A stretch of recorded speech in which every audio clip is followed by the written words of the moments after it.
धर्म दर्शन चैनल में आपका स्वागत है। मैं आज सुख अमावस्या की कथा सुनाने जा रही हूँ। एक राजा था, उसकी रानी सुख अमावस्या करती थी, इसलिए उसको बहुत सुख था। उसने कभी दुख नहीं देखा था।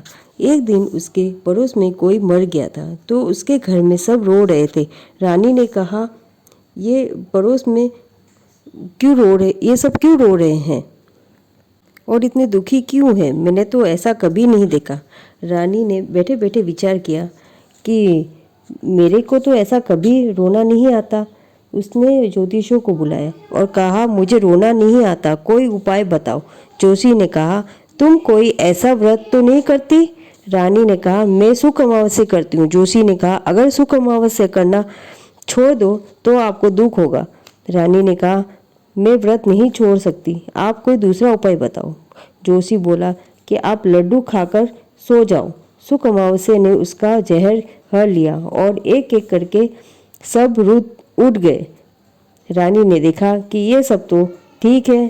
थोड़े दिन बाद उसने वापस जोशी जी को पूछा, तो जोशी जी ने कहा, अपने छोटे बच्चे को ले आ और जल्दी से उधर ऊपर सीढ़ियों से चढ़ने लगी। सब लोग तथा राजा भी देखने लगे और हैरान होने लगे कि रानी पागल तो नहीं हो गई है। इतने में रानी ने बच्चे को ऊपर से नीचे फेंक दिया। सुख अमावस्या ने उसको ऊपर से गोद में ले लिया और नीचे बैठा दिया। रानी ने नीचे आकर देखा तो बच्चा खेल रहा था। राजा ने पूछा, क्या बात है, बच्चे को कुछ भी नहीं हुआ? रानी ने कहा, मुझे अति सुख है, अतः मुझे रोना नहीं आता है, इसलिए मैं इसे मारना चाहती हूँ, जिससे मुझे दुख का अनुभव होगा, लेकिन इसको कुछ भी नहीं होता है। राजा ने इसका कारण जानना चाहा। रानी बोली, मैं सुख अमावस्या का व्रत करती हूँ, इसलिए मुझे दुखी नहीं होता है। जब भी कोई दुख आता है तो सुख अमावस्या उसे हर लेती है। यह व्रत अमावस्या के दिन शुक्रवार हो उस दिन शुरू करना। पहले 5 अमावस्या तक जौ की रोटी खाना और रोटी में नमक नहीं हो, और फिर अमावस्या तक चने या चने की दाल खाना।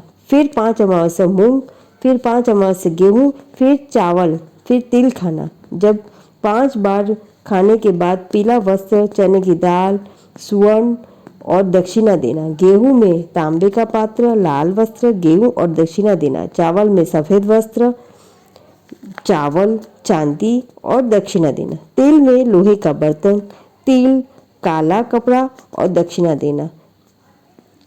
सब 5-5 महीने करना, जिससे आपको सुख की प्राप्ति होगी और सुख अमावस्या पे आपके सब सुख ही सुख होगा, आपके सब दुख हर लेगी। जो भी सुख अमावस्या का व्रत रखेगा उसके घर में सुख समृद्धि का भंडार माँ सुख अमावस्या पूर्ण करेगी।